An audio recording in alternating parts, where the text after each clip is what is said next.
ನಮಸ್ಕಾರ ಸ್ನೇಹಿತರೆ, welcome back to Tech Facts Kannada ಚಾನಲ್ಗೆ. ನಾನು ನಿಮ್ಮ ಮಂಜುನಾಥ್ ಶೆಟ್ಟಿ. ಸ್ನೇಹಿತರೆ, ಗೃಹಲಕ್ಷ್ಮಿ ಯೋಜನೆಯ 12ನೇ ಕಂತಿನ ಹಣ, 13ನೇ ಕಂತಿನ ಹಣ ಯಾವಾಗ ಬಿಡುಗಡೆ ಆಗುತ್ತೆ ಅಂತ ಹೇಳ್ಬಿಟ್ಟು ಸಾಕಷ್ಟು ಮಹಿಳೆಯರು ತಿಂಗಳಾನುಗಟ್ಲೆಯಿಂದ ವೆಯ್ಟ್ ಮಾಡ್ತಾನೆ ಇದ್ದೀರಾ. ಇವತ್ತು ಬರುತ್ತೋ ನಾಳೆ ಬರುತ್ತೋ ಅಂತ ಹೇಳ್ಬಿಟ್ಟು.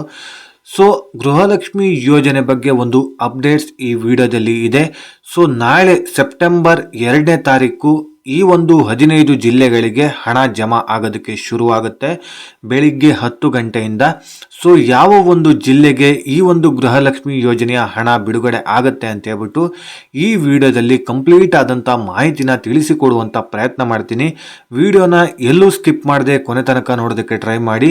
ನೀವಿನ್ನೂ ಹೊಸಬರು ಯಾರ್ಯಾರು ನನ್ನ ಚಾನಲ್ನ ಸಬ್ಸ್ಕ್ರೈಬ್ ಮಾಡದೆ ಈ ವಿಡಿಯೋ ನೋಡ್ತಾ ಇರೋ, ಪ್ಲೀಸ್ ಸಬ್ಸ್ಕ್ರೈಬ್ ಮಾಡಿ, ಪಕ್ಕದಲ್ಲಿರುವಂಥ ಬೆಲ್ ಐಕಾನ್ನ ಪ್ರೆಸ್ ಮಾಡಿ. ಸ್ನೇಹಿತರೆ, ನಮ್ಮ ಶ್ರಮಕ್ಕೆ ನಿಮ್ಮ ಹತ್ರ ಕೇಳ್ಕೊಳ್ಳೋದು ಒಂದೇ ಒಂದು, ಸಬ್ಸ್ಕ್ರೈಬ್ ಮಾಡಿ, ಸಪೋರ್ಟ್ ಮಾಡಿ ಅಂತ ಹೇಳ್ಬಿಟ್ಟು. ಇದುವರೆಗೂ ಯಾರ್ಯಾರು ನನ್ನ ಚಾನಲ್ನ ಸಬ್ಸ್ಕ್ರೈಬ್ ಮಾಡಿ ನನಗೆ ಸಪೋರ್ಟ್ ಮಾಡ್ತಾ ಬಂದಿದ್ದೀರೋ ಅವರೆಲ್ಲರಿಗೂ ಕೂಡ ತುಂಬಾನೇ ಥ್ಯಾಂಕ್ಸ್. ಈ ವಿಡಿಯೋ ನಿಮಗೆ ಇಷ್ಟ ಆಗ್ತಾ ಇದ್ರೆ ಲೈಕ್ ಮಾಡಿ, ಸಾಧ್ಯವಾದಷ್ಟು ನಿಮ್ಮ ಸ್ನೇಹಿತರಿಗೆ ಈ ವಿಡಿಯೋನ ಶೇರ್ ಮಾಡಿ, ಅವರಿಗೂ ಕೂಡ ಈ ವಿಡಿಯೋದಿಂದ ಉಪಯೋಗನ ಪಡ್ಕೊಳ್ಳಿ ಅಂತ ಹೇಳ್ತಾ ವಿಡಿಯೋನ ಸ್ಟಾರ್ಟ್ ಮಾಡೋಣ. ಸ್ನೇಹಿತರೆ, ಗೃಹಲಕ್ಷ್ಮಿ ಯೋಜನೆಯ 11, 12, 13 ಈ 3 ಕಂತಿನ ಹಣದಲ್ಲಿ ಈಗಾಗಲೇ 11ನೇ ಕಂತಿನ ಹಣ ಜಮಾ ಆಗಿದೆ. ಅದರಲ್ಲಿ ಕೆಲವು ಒಂದು 10% ಅಷ್ಟು ಮಹಿಳೆಯರಿಗೆ ಮಾತ್ರ ಹಣ ಬಂದಿಲ್ಲ. ಆ ಹಣ ಬರೋದಕ್ಕೂ ಕೂಡ ಈಗಾಗಲೇ ಜಮಾ ಆಗೋದಕ್ಕೆ ಶುರು ಆಗಿದೆ. ಆದರೆ 12, 13ನೇ ಕಂತಿನ ಹಣ ಯಾವಾಗ ಬರುತ್ತೆ ಅಂತ ಹೇಳ್ಬಿಟ್ಟು ಸಾಕಷ್ಟು ಮಹಿಳೆಯರು ವೆಯ್ಟ್ ಮಾಡ್ತಾನೆ ಇದ್ದೀರಾ. ನನ್ನ ಚಾನಲ್ನಲ್ಲೂ ಕೂಡ ಇದುವರೆಗೂ ಅಪ್ಡೇಟ್ಗಳನ್ನು ಕೊಡ್ತಾನೆ ಇದ್ದೆ. ಪ್ರತಿಯೊಂದು ವಿಡಿಯೋ ಮಾಡಿ ಕೂಡ ನಿಮಗೆ ಇನ್ಫಾರ್ಮೇಷನ್ನ ತಿಳಿಸುವಂಥ ಪ್ರಯತ್ನ ಮಾಡ್ತಾನೆ ಇದ್ದೆ ಕೂಡ. ಸಾಕಷ್ಟು ಮಹಿಳೆಯರು ಏನು ನನ್ನ ಚಾನಲ್ನ ಸಬ್ಸ್ಕ್ರೈಬ್ ಮಾಡ್ಕೊಂಡಿದ್ದೀರೋ ಅವರೆಲ್ಲರಿಗೂ ಕೂಡ ಗೊತ್ತಿರುತ್ತೆ. ನನ್ನ ಡೈಲಿ ವಿಡಿಯೋಸಲ್ಲಿ ನೀವು ನೋಡಿರ್ತೀರಾ, ಹಲವಾರು ಇನ್ಫಾರ್ಮೇಷನ್ ಕೂಡ ತಿಳ್ಕೊಂಡಿರ್ತೀರಾ. ಆದರೆ ಕೆಲವೊಂದಿಷ್ಟು ಜನರು ಹೊಸಬರು ಯಾರ್ಯಾರು ಇರ್ತೀರೋ ಅವರಿಗೂ ಕೂಡ ಕೆಲವೊಂದಿಷ್ಟು ವಿಚಾರಗಳು ಗೊತ್ತಿರೋದಿಲ್ಲ. ಅವರಿಗೂ ಕೂಡ ಈ ವಿಡಿಯೋದಲ್ಲಿ ಕೆಲವೊಂದಿಷ್ಟು ಮಾಹಿತಿಗಳನ್ನ ಕೊಡಬೇಕಾಗತ್ತೆ. ಸೊ ಹಾಗಾಗಿ ಸ್ನೇಹಿತರೆ, ಸ್ವಲ್ಪ ಡೀಪ್ ಆಗಿ ಇದ್ರ ಬಗ್ಗೆ ಮಾತಾಡ್ತಾ ಹೋಗ್ತೀನಿ. ಸ್ನೇಹಿತರೆ, ಗೃಹಲಕ್ಷ್ಮಿ ಯೋಜನೆಯ 12ನೇ ಕಂತು ಜೊತೆಗೆ 13ನೇ ಕಂತಿನ ಹಣ ಈಗಾಗಲೇ ಆಗಸ್ಟ್ 25ನೇ ತಾರೀಕಿಂದ ಬಿಡುಗಡೆ ಮಾಡ್ತೀವಿ ಅಂತ ಹೇಳ್ಬಿಟ್ಟು ಸ್ವತಃ CM ಆಗಿರ್ಬೋದು, ಹಾಗೆಯೇ ಮಹಿಳಾ ಮತ್ತು ಮಕ್ಕಳ ಕಲ್ಯಾಣ ಇಲಾಖೆ ಸಚಿವೆಯಾದಂಥ ಲಕ್ಷ್ಮೀ ಹೆಬ್ಬಾಳ್ಕರ್ ಅವರಾಗಿರ್ಬೋದು, ಇಬ್ಬರು ಕೂಡ ಹೇಳಿದ್ರು ಆಗಸ್ಟ್ 25ನೇ ತಾರೀಕಿಂದ 12ನೇ ಕಂತಿನ ಹಣ ಬಿಡುಗಡೆ ಆಗೋದಕ್ಕೆ ಶುರು ಆಗುತ್ತೆ. ಸೊ 13ನೇ ಕಂತಿನ ಹಣ ಕೂಡ ಬರುತ್ತೆ ಅಂತ ಹೇಳ್ಬಿಟ್ಟು ಹೇಳಿದ್ರು. ಆದರೆ ಆಗಸ್ಟ್ 25 ಆಯಿತು, ಆಗಸ್ಟ್ 30 ಆಯಿತು, 31 ಆಯಿತು. ಇವತ್ತಿನ ದಿನ ಬಂದು ಸೆಪ್ಟೆಂಬರ್ 1ನೇ ತಾರೀಕು. ಸೊ ಸೆಪ್ಟೆಂಬರ್ 1ನೇ ತಾರೀಕಾದರೂ ಇನ್ನೂ ಹಲವಾರು ಜನರಿಗೆ ಈ ಒಂದು ಗೃಹಲಕ್ಷ್ಮಿ ಯೋಜನೆಯ ಹಣ ಇನ್ನೂ ಕೂಡ ಜಮಾ ಆಗಿಲ್ಲ. ಸಾಕಷ್ಟು ಮಹಿಳೆಯರು ಇದಕ್ಕೋಸ್ಕರ ವೆಯ್ಟ್ ಮಾಡ್ತಾನೆ ಇದ್ದೀರಾ. ಇವತ್ತು ಬರುತ್ತಾ ಹಣ, ನಾಳೆ ಬರುತ್ತಾ ಹಣ, ಬ್ಯಾಂಕಿಗೆ ಹೋಗಿ ವಿಚಾರಿಸೋದಾಗಿರ್ಬೋದು, ಮನೆಯಲ್ಲೇ ಕೂತು ಮೊಬೈಲಲ್ಲಿ ಮೆಸೇಜ್ ಬಂದಿದೆ ಅಂತ ಚೆಕ್ ಮಾಡೋದಾಗಿರ್ಬೋದು, ಗೂಗಲ್ ಪೇ, ಫೋನ್ ಪೇ ಇದ್ದರೆ ಅದರಲ್ಲೇ ಚೆಕ್ ಮಾಡೋದಾಗಿರ್ಬೋದು. ಸಾಕಷ್ಟು ಮಹಿಳೆಯರು ಈ ರೀತಿ ದಿನದಿಂದ ದಿನಕ್ಕೆ ಪ್ರಯತ್ನಗಳನ್ನು ಪಡ್ತಾನೆ ಇದ್ದಾರೆ. ಆದರೆ ಹಣ ಮಾತ್ರ ಬರ್ತಾ ಇಲ್ಲ ಅಂತೇಳ್ಬಿಟ್ಟು ಬೇಜಾರು ಮಾಡ್ಕೊಂಡಿರ್ತಾರೆ. ಇನ್ನೇನು ಗೌರಿ ಗಣೇಶನ ಹಬ್ಬ ಬರ್ತಾ ಇದೆ ಬೇರೆ, ಆ ಹಬ್ಬಕ್ಕೂ ಖರ್ಚಿಗಾದ್ರೂ ಏನಾದರೂ ಒಂದು 2,000 ಅಥವಾ 4,000 ಕೊಡ್ಲಿ ಅಂತ ಹೇಳ್ಬಿಟ್ಟು ವೆಯ್ಟ್ ಮಾಡ್ತಾ ಇರ್ತೀರಾ ಕೂಡ. ಹಬ್ಬ ಅಂದ್ರೆ ಹಾಗೇನೆ ಖರ್ಚಿನ ಹಬ್ಬನೇ ಆಗಿರುತ್ತೆ ಪ್ರತಿಯೊಂದು ಹಬ್ಬ ಕೂಡ. ಸೊ ದುಡ್ಡು ಈ ಒಂದು ಮೂಮೆಂಟ್ ಅಲ್ಲಿ ತುಂಬಾ ಇಂಪಾರ್ಟೆಂಟ್ ಆಗಿರುತ್ತೆ. ಬಟ್ಟೆ ತಗೊಳ್ಳೋದಕ್ಕಾಗಿರ್ಬೋದು, ಪೂಜೆ ಮಾಡೋದಕ್ಕಾಗಿರ್ಬೋದು, ಪ್ರತಿಯೊಂದಕ್ಕೂ ಕೂಡ ದುಡ್ಡಿನ ಅವಶ್ಯಕತೆ ತುಂಬಾ ಇದ್ದೇ ಇರುತ್ತೆ. ಹಲವಾರು ಜನರು ಬಡವರಿಗೆ ಈ ಒಂದು 2,000 ರೂಪಾಯಿಂದ ತುಂಬ ಅನುಕೂಲನೇ ಆಗಿದೆ.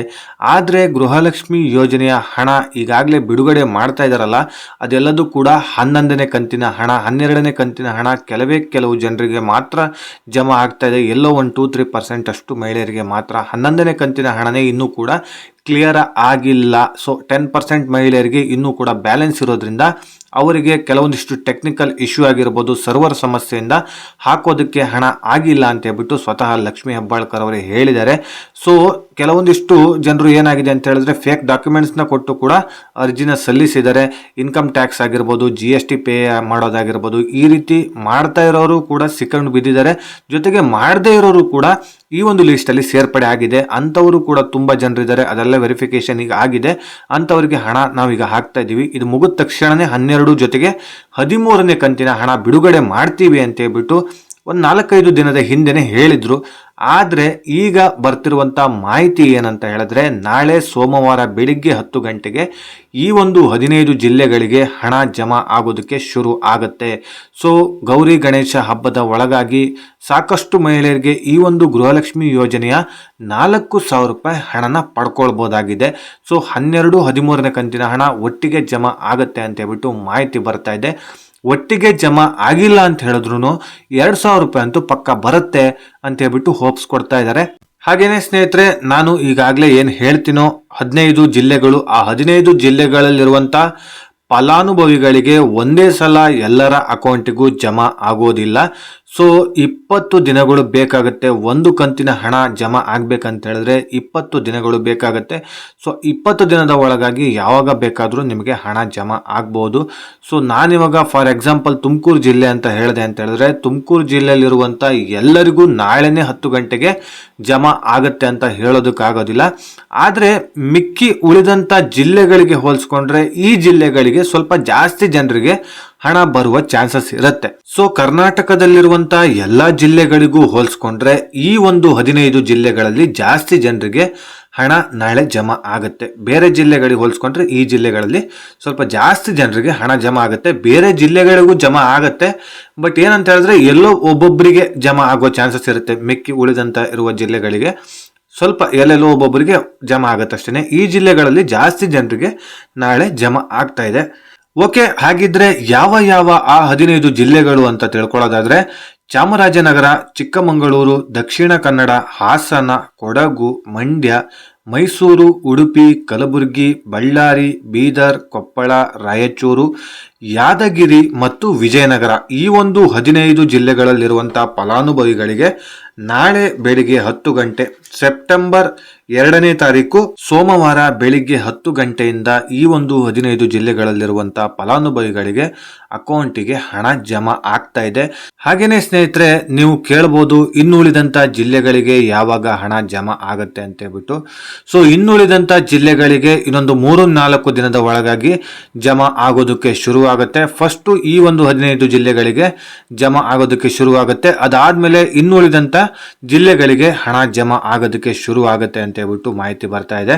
ಸೊ ಈ ಒಂದು ಜಿಲ್ಲೆಗಳಲ್ಲಿ ನೀವು ಒಬ್ಬರಾಗಿದ್ರೆ ದಯವಿಟ್ಟು ಕಾಮೆಂಟ್ ಸೆಕ್ಷನ್ ಅಲ್ಲಿ ಕಾಮೆಂಟ್ ಮಾಡಿ ತಿಳಿಸುವಂತ ಪ್ರಯತ್ನ ಮಾಡಿ. ಹಣ ಬಂದ್ರೆ ದಯವಿಟ್ಟು ಕಾಮೆಂಟ್ ಮಾಡಿ, ಜೊತೆಗೆ ಹಣ ಬಂದಿಲ್ಲ ಅಂತ ಹೇಳಿದ್ರು ಕೂಡ ಕಾಮೆಂಟ್ ಮಾಡಿ ತಿಳಿಸುವಂತ ಪ್ರಯತ್ನ ಮಾಡಿ ಅಂತ ಹೇಳ್ತಾ, ಸೊ ಇದಿಷ್ಟು ಗೃಹಲಕ್ಷ್ಮಿ ಯೋಜನೆ ಬಗ್ಗೆ ಸರ್ಕಾರದ ಕಡೆಯಿಂದ ಬಂದಿರುವಂತ ಮಾಹಿತಿನ ನಿಮಗೆ ತಿಳಿಸಿಕೊಡುವಂತ ಪ್ರಯತ್ನ ಮಾಡಿದ್ದೀನಿ. ಇದೇ ರೀತಿ ಇನ್ಫಾರ್ಮೇಟಿವ್ ವಿಡಿಯೋ ಒಂದಿಗೆ ನಾನು ಮುಂದಿನ ವಿಡಿಯೋದಲ್ಲಿ ಸಿಗ್ತೀನಿ. ಅಲ್ಲಿಯವರೆಗೂ ಧನ್ಯವಾದಗಳು.